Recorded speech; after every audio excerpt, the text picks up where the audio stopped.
we're going to get started because I don't have a lot of time before the speech. So I'm going to get started here with U.S. saying that they've hit 3,000 targets in Iran. The U.S. and Israel intensifying their attacks on Iran as President Trump now demands, quote, unconditional surrender. Overnight explosions rocking Tehran yet again. Israel says they began a new wave of strikes in the capital city. Videos circulating online showing the moment one of those strikes hit a major airport, leaving it engulfed in flames. Iran has been ramping up its retaliatory strikes throughout the week. On Friday, fires seen erupting at U.S. logistics offices and warehouses in Iraq after an Iranian drone strike. And in Kuwait, Iranian missile debris igniting this fire at a military base where U.S. troops are stationed. No injuries have been reported. But this morning, in a televised address, the president of Iran apologizing to its neighbors, saying there will be no more attacks on neighboring countries and no missile launches unless attacks originate from those countries against Iran. Also responding to Trump's call for surrender, saying the U.S. and Israel, quote, will take their dreams of us surrendering unconditionally to the grave. And in an alarming new development, sources telling ABC News the U.S. believes Russia has been providing intelligence to Iran involving the locations of American troops, including aircraft and ships in the region. Defense Secretary Pete Hegseth responding to those claims in a preview of an upcoming 60 Minutes episode. Our commanders are aware of everything. We have the best intelligence in the world. We're aware of who's talking to who, why they're talking to him, how accurate that information might be, how we factor that into. When they say they hit 3,000 targets, obviously not all of them are like painted targets or whatever with like thermal paint, but a lot of the targets that they're hitting are just like irrelevant targets. They have the capacity to eventually deteriorate the launch capabilities. They have the capacity more so than the deterioration of launch capabilities to maintain complete air superiority over different parts of Iran. They haven't yet established complete air superiority over different parts of Iran. Part of the reason why is because I've talked about it already. Iran has mobile defense systems. So when the defense systems are not out and they're hidden, Americans can fly around. They have drones. They have Reaper drones. Israel has their own version of the Reaper drone. I forget what it's called. But like, we have our own surveillance drones and we have strike drones as well that can loiter for a lot longer than a fighter jet can. It's still a very expensive, the Hermes, thank you.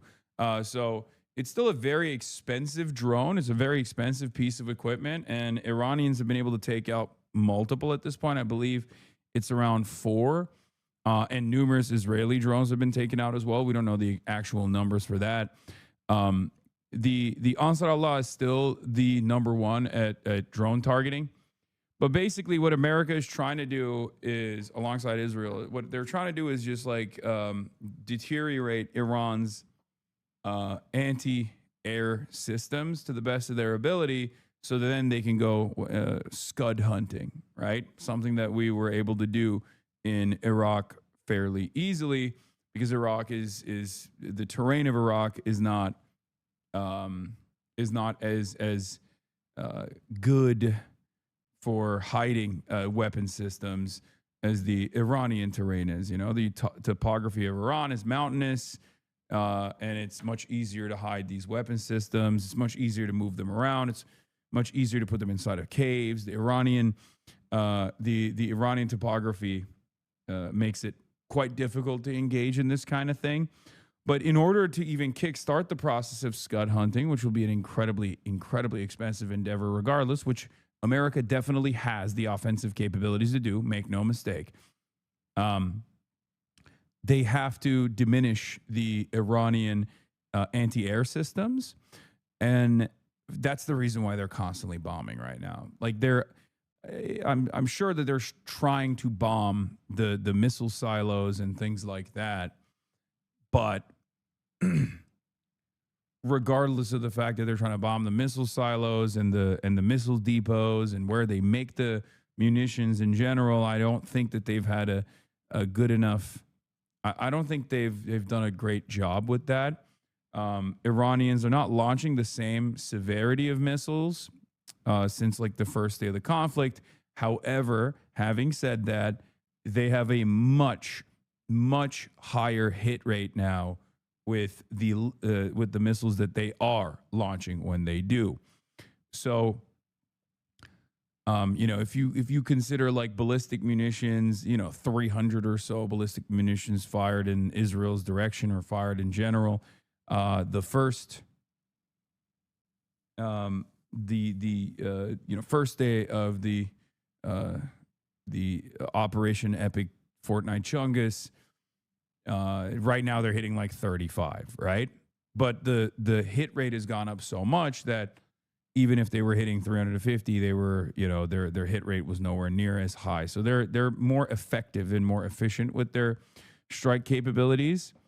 However, I will say this.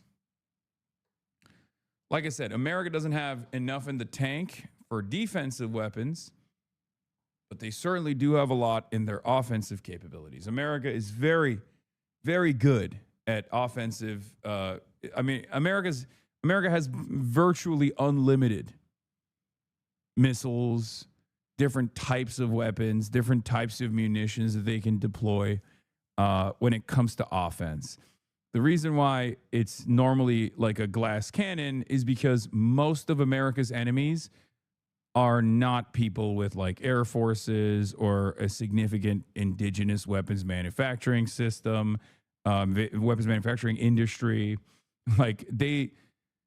While Iran was basically designing their entire defenses against exactly what's happening, America has designed its entire offense, not against what's happening in Iran, but more so just like to constantly have permanent air cover over troop positions in places like Afghanistan and places like Iraq, where you can just like very quickly take out what exists if there is any air force at all, and then, have complete air superiority over the entire land.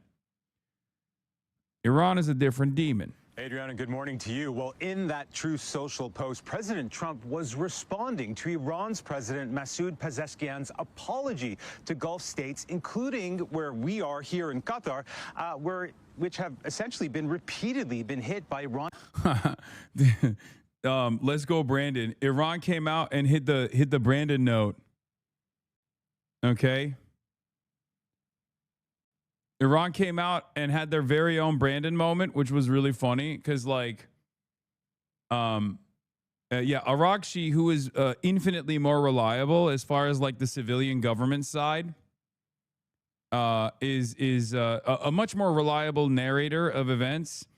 If you want to know exactly what's going on or what Iran is going to do, go directly to the IRGC. If you want to hear like a more westernized, more liberalized version of what they're doing, then you go to Arakshi. If you want to be confused, you go to the president. Now, the president Pezeshkian is I keep saying his name wrong. Okay. How do you fucking say the president's last name? The Azadi last names are so fucking hard. I keep butchering it. No, it's not air quotes in president right now. There is a 3-person committee that runs the country when there is no Ayatollah, because the Ayatollah sits on top of everything else. But the problem here is the IRGC is running the show. Like, if you want to know what's going to happen next, you can hear it directly from the IRGC. Because he came out, Pezeshkian came out and said, I'm really sorry about this. I feel really bad about this, all this stuff. And it's funny because I was looking at, I was looking at Iranian sources and like how they responded to it. They were very pissed off. Most of the people were like, fuck you. How dare you say this? You fucking pussy. Like, there's a lot of people that are frustrated. There's a lot of people that are frustrated that he came out and made it seem like he was, doing the strategic retreat, trying to engage in negotiations again. And that's obviously been a failure. There's been failure after failure. And they were frustrated for that reason. The other reason why it was confusing was because, and he is the moderate force in this equation, and so is Arakshi, really. at least more moderate than the IRGC. IRGC being the most like hardline. But the funniest thing was they were saying that there was one guy. That I saw, like some Iranian analyst that I saw, that was saying that he's not a very good speaker, even when it comes to domestic affairs. Like, they were just shitting on him. Like, they were saying that he's just not very good at communicating his opinions. Like, they were like, just don't listen to him. Yeah, Pezeshkian is kind of our Keir Starmer, centrist, useless, and hated by all. I don't mind that much pity. I don't mind him that much. I pity him. Yeah, he's stuck between a rock and a hard place anyway. But basically, what he was what the Arakshi statement was to like explain what the Pezeshkian statement actually was supposed to imply, considering that right after the statement came out, everyone was like, "Oh my God, is it over? Like, is Iran no longer going to hit the Gulf? Like, are they retreating?" It was not over at all. Newsflash, they kept immediately fucking hitting the Gulf. So it turns out his statement meant very little. Trump also turned around and said the United Kingdom, our once great ally, maybe the greatest of them all, is finally giving serious thought to sending 2 aircraft carriers to the Middle East. That's okay, Prime Minister Starmer. We don't need them any longer, but we will remember, we don't need people that join wars after we've already won. President Donald J. Trump. He's posting like a little baby throughout this entire thing. Kid Starver straight up Amira Hogg posting, relevant now that Trump is shit talking the U.S. Yes, I've seen those. Also Trump is doing, I mean, this is full Brandon, by the way. We've gone up the brand. So you know how there's like an escalation ladder as far as like, what infrastructure they're targeting, that sort of thing. There's also a Brandon escalation ladder as well. And Trump keeps climbing up that Brandonization ladder. We have gone up to like 75% Brandon right now. It's not like full Brandon because he hasn't hit the Hububada yet. But if he hits the Hububada, that's when you know it's 100% Brandonization complete, right? So there's levels of Brandonization that's taking place. And I would say this is like 75% Brandon, where he is asked on Trump Force One, Air Force One, why he's doing this. Let's hear what he had to say. They are among the most evil people ever on earth. They cut babies' heads off. They chop women in half. What they did, take a look at October.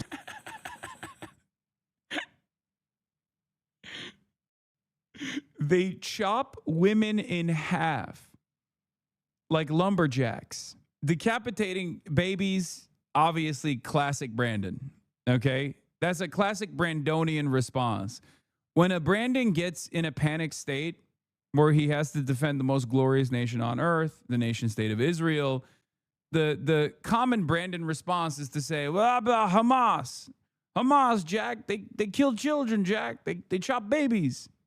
They cut the babies' heads off. They light them on fire, right? That's what he used to do.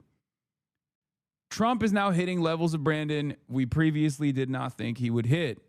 Okay? That's bin Salman. That's deadass Saudi Arabia. Okay. It's definitely not anything. Like, this is not, there's no evidence for this at all. He just came up with that on the spot. That's why I'm laughing. Because the decapitation of children, we've obviously heard from Brandon before. It's a common, Zionist lie. But this one is new. The chopping women in half is new. He just came up with that on the spot. So I'm going to give it, there's 2 separate Brandon responses here. Obviously, like, there's the Brandonization escalation ladder. But then there's also, like, how many Brandons do you give to this? Because you know how you give, like, 5 booms? Like, I give this a 4 Brandon. I give this 4 Brandons. And the reason why is because he gets an extra point for adding something new on the spot. Babies' heads off. They chop women in half. What they did, take a look at October 7th. Take a look at what they've done over the last 47 years. So I know nothing about a desalinization plant other than to say, if they're complaining about a desalinization plant, we complain about the fact that they shouldn't be chopping babies' heads off, okay? those babies, they don't need water. No one needs water in Iran, famously. Babies don't need water. Also, Donald Trump was asked about the Kurds, and he had some inconsistencies there as well. They were like, so what about the Kurds? And Donald Trump said this. Some Iranians are concerned that the Kurds will carve out kind of an autonomous region as they did in Syria and Iraq. We're not looking to the Kurds going in.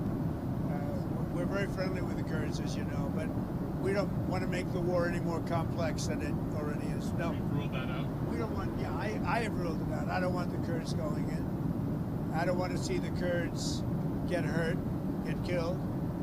We've had a good relation. They're willing to go in, but I've told them I don't want them to go in. Do you think the map of Iran will look the same? The war is complicated enough without getting the Kurds involved. Yeah, that's because the Kurds are like, yeah, I don't know if we want to do this. You guys kept saying we're doing this, but we're not really doing this. So I don't know what's up with that. Yeah, when asked if the Iranian map would look the same, President Trump said, I don't know. I don't think so. Going in, bro, does not know there are Kurds in Iran. Bro, Donald Trump does not know what a cheese... When Donald Trump is asked about Kurds, he literally thinks they're talking about cheese, okay? He does not know anything. The reason why I think they don't want...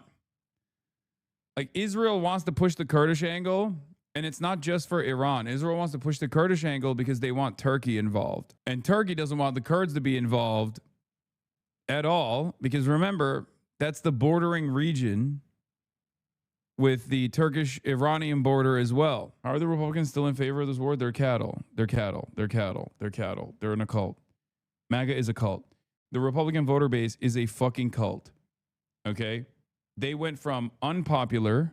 They went from saying, no, war in Iran is something that we do not want. This is unpopular, to actually, we love it now that Trump has done it and he said he likes it, so we like it too. That's it. There's no other way to read it. They're just fucking cattle. And yeah. There's no reason to read it as anything but that. The gray NPC chip meme is so real when it comes to Republicans. Like, they swapped the isolationism chip with the we like war now chip, okay? And just like that, in a matter of less than a fucking week, they turned around and decided they like war with Iran. Make America great again is make Israel great again. I got the firmware update. I love that. As part of the Shield of the Americas summit, then he will attend the dignified transfer with the First Lady and members of his cabinet to pay his respects.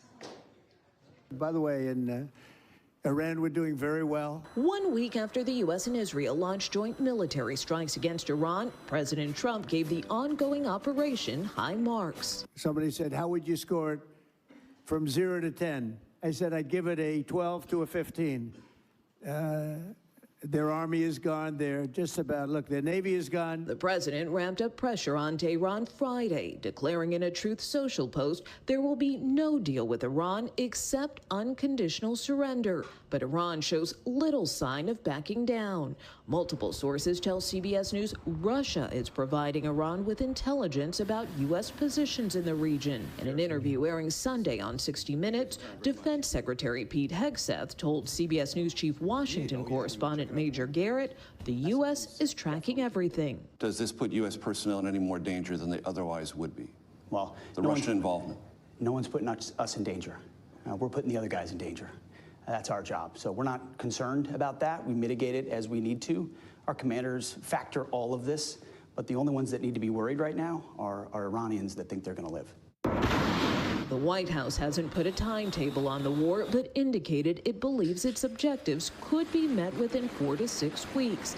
And the president made clear he wants a say in selecting who will lead Iran, saying in an interview to CNN, it's going to work very easily. It's going to work like it did in Venezuela. He wants to take an interest in pursuing who the next leader of the Iranian country is going to be, and that has yet to be seen, and the president is discussing it and deliberating it.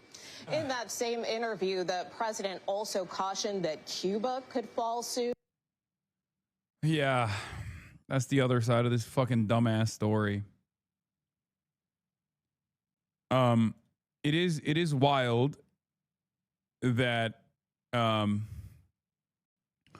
Donald Trump thinks that he could just like I don't know, become one of the special 88 clerics that gets to pick the next Ayatollah somehow. Like he just like fundamentally doesn't understand Iranian society. He doesn't understand how the governance structure works. He doesn't understand the Iranian capabilities.